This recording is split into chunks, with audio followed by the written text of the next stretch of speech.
بسم اللہ الرحمن الرحیم 1902 کے اندر جب تاجدار گولڈا شریف نے ایک کتاب لکھی سیف چشتیاں،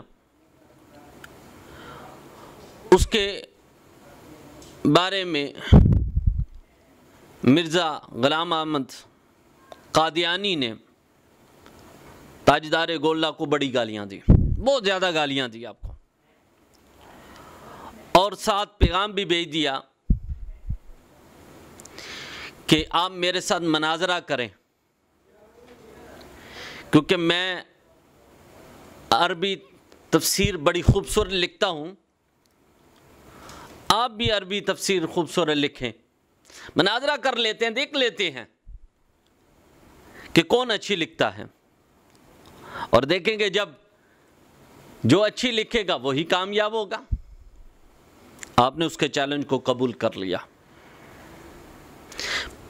25 اگست تاجدار گولڈا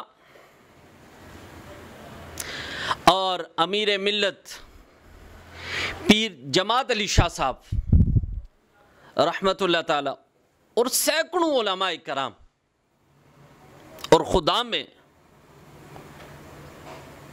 آپ کے ساتھ باسچہ مسجد کے اندر جو دن مقرر کیا ہوا تھا، اس مرزا نے آپ اس دن بادشاہ مسجد کے اندر پہنچ گئے۔ اچھا، ادھر مرزا بھی لاہور پہنچا ہوا تھا، اور جن کے ہاں ٹھہرا ہوا تھا انہوں نے مرزا کو کہا کہ آپ تیاری کریں، تمہیں ہم چھوڑ کے آتے ہیں، وہاں پہ مناظرہ کرنا ہے تم نے۔ اب وہ بڑا لانتی تھا، بڑا چال باز تھا، فوراً معاذ اللہ سما معاذ اللہ کیا کہنے لگا، کہتا ہے بیٹھ کے تھوڑی دیر، کہتا ہے نہیں میں وہاں پہ نہیں جاؤں گا۔ جب اسے پتا چلا نا، بڑے بڑے علماء بھی آئے، اور کیونکہ جب اس نے آپ کو کہا تھا نا کہ عربی میں تفسیر لکھیں گے، تو آپ نے فرمایا ٹھیک ہے، اب عربی میں تفسیر لکھتے ہیں، تم بھی آ جانا، میں بھی آ جاؤں گا، تم بھی قلم لے لینا، میں بھی قلم لے لوں گا، تم بھی کاغذ لے لینا، میں بھی کاغذ لے لوں گا، کاغذ پر قلم رکھ دیں گے، جس کی قلم اٹھ کر خود تفسیر لکھنا شروع کر دے گی وہی حق پر ہوگا، دوسرا جھوٹا ہوگا۔ کہا میں نبی نہیں ہوں، نبی کا غلام ہوں، آ میرے ساتھ مناظرہ کر۔ تو جب یہ چیزیں اس کے ذہن کے اندر چلنی تو فوراً اس کے اوپر نا اپنے مطلب کی وجہ سے وہی آ گئی۔ جب وہی آئی تو کہتا ہے مجھے وہی آئی ہے، اپنے وہ چاہنے والوں کو ان کو پھنسانا چاہتا تھا، بتانا، ویسے تو اسے ان کے دماغ کو خراب کیا ہوا تھا مرزا قادیانی نے، تو کہتا ہے وہی آئی ہے، میری جان کو خطرہ ہے، میں نہیں وہاں پہ جاؤں گا، اگر چلا گیا تو وہ مجھے مار دیں گے، اس وجہ سے میں نہیں جاؤں گا وہاں پہ۔ انہوں نے کہا تو پھر کیا کریں گے، وہ تو سارے وہاں پر آئے ہوئے ہیں۔ انہوں نے کہا کوئی اور تدبیر اختیار کر لیتے۔ کیا تدبیر کرنی چاہیے؟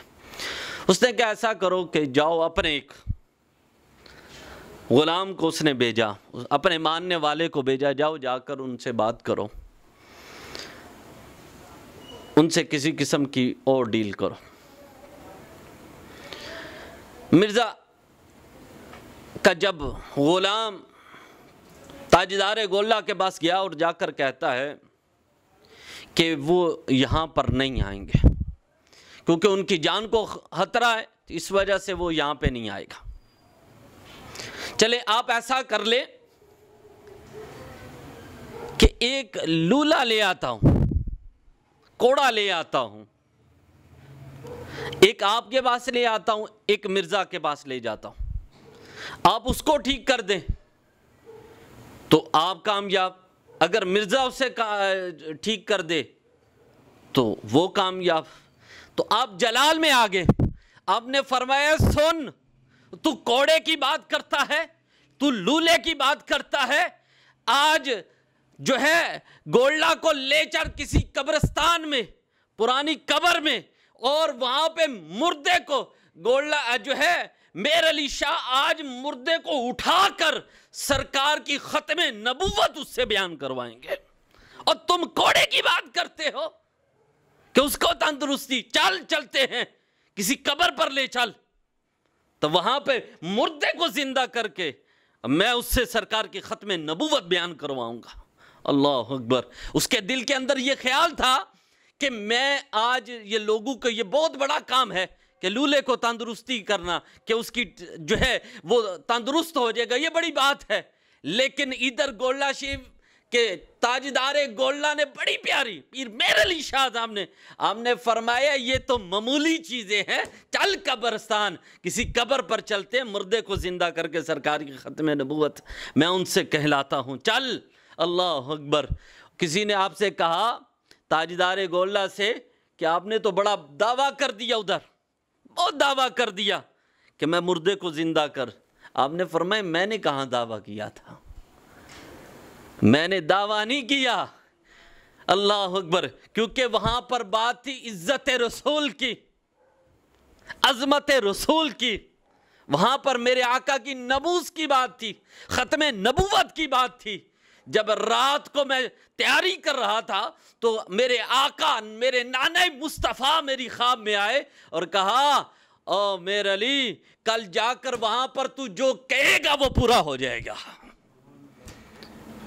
تو میں تو اپنے نانا مصطفیٰ کی زبان پر کہا تھا کہ میرے نانا مصطفیٰ نے مجھے گارنٹی دی تھی، کیونکہ وہاں پہ عظمت رسول کی بات تھی، عزت رسول کی بات تھی۔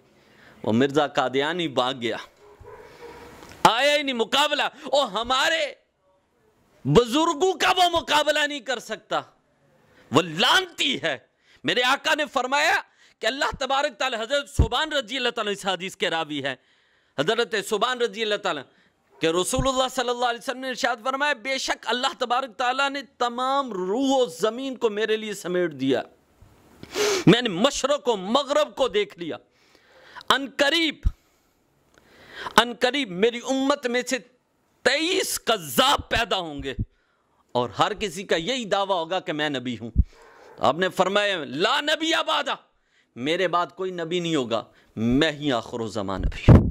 اور یاد رکھو آج یہ جھوٹے جو دعوے کر رہا ہے، جھوٹے دعوے کر رہا ہے یہ نبوت کے، آج قادیانیت بڑی پھیلتی جا رہی ہے۔ اور یاد رکھ لے پوری دنیا اگر ٹل لگا لے میرے آقا کی ختم نبوت پر، میں کہتا ہوں عزت رسول کو کوئی کم نہیں کر سکتا۔ عزت رسول بڑی ہے اور بڑھتی چلی جائے گی، بڑی بڑی طاقتیں ختم کرنے کی کوشش کرے، لیکن اس مقابلے کے اندر کوئی نہیں آ سکا۔ اور آج میں امت محمدیہ کو یہ پیغام دینا چاہتا ہوں کہ سب کو ایک ہونا چاہیے کہ آج میرے آقا کی ختم نبوت پر ڈاکہ ڈالا جا رہا ہے۔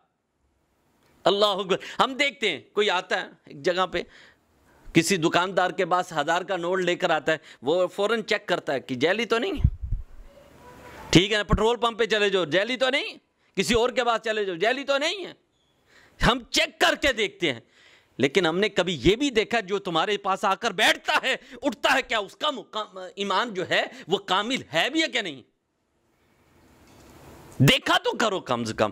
اچھا دنیا کی لالچ کے اندر کہیں آتا ہے جی ہمیں بڑی لالچ ہوگی، مجھے ایک بات بتاؤ، یہ کمرے، گھر، مکان تمہارے پیسوں کے ساتھ بھر جائیں اور تم مر جاؤ، کل قیامت کے دن سرکار کو کیا منہ دکھاؤ گے؟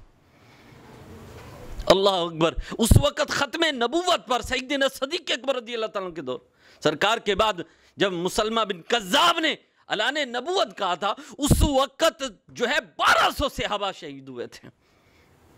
اللہ اکبر۔ تو اس وجہ سے اللہ کے بندو ان سے یہ لعنتی ہے، اور یاد رکھ لینا ان قادیانیت کا جو ساتھ دینے والا بھی کافر ہے، یہ کافر ہیں اور ان کا ساتھ دینے والا بھی کافر ہے، اور جو کوئی بھی ان کی حمایت بھی کرے گا کہے گا نا کہ یہ ایسے، ان کی حمایت کرنے والا بھی کافر ہے۔ یہ میری بات آج پلے باندھ لو اور اپنے بچوں کو سکھاؤ کہ ہمارے آقا خاتم النبیین ہیں، ان کے بعد کوئی نبی نہیں ہوگا، وہی ہمارے آقا اور ہمارے رسول ہیں، نہ ان کے بعد کوئی نبی ہوگا نہ کوئی رسول ہوگا، وہی آخر الزمان نبی ہے۔ بس اللہ تعالیٰ سے یہی دعا ہے کہ اللہ ہمیں یہی عقیدہ خاتم النبیین علیہ ہمیں عطا فرمائے۔ اللہ ہمارے نبی آخری زمان نبی ہیں، خاتم النبیین ہیں، ان کے بعد نہ کوئی نبی ہے نہ کوئی آئے گا، اور جو دعویٰ کرے گا وہ جھوٹا کذاب ہوگا، وہ کبھی نبی نہیں ہے۔ میرے آقا کے بعد کوئی نبی نہیں ہے۔